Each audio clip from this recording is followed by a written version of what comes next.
تم پر مرا ہوا جانور اور بہتا لہو اور سور کا گوشت اور جس چیز پر اللہ کے سوا کسی اور کا نام پکارا جائے اور جو جانور گلا گھٹ کر مر جائے اور جو چوٹ لگ کر مر جائے اور جو گر کر مر جائے اور جو سینگ لگ کر مر جائے، یہ سب حرام ہیں،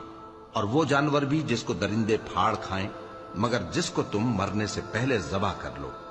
اور وہ جانور بھی جو غیر اللہ کے آستانے پر ذبح کیا جائے، اور یہ بھی کہ پانسوں سے قسمت معلوم کرو، یہ سب گناہ کے کام ہیں۔ آج کافر تمہارے دین سے نا امید ہو گئے ہیں تو ان سے مت ڈرو اور مجھی سے ڈرتے رہو۔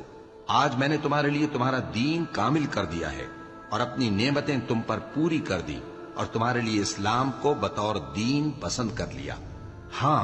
جو شخص بھوک میں ناچار ہو جائے بشرطے کہ گناہ کی طرف مائل نہ ہو تو اللہ بخشنے والا ہے، بڑا مہربان ہے۔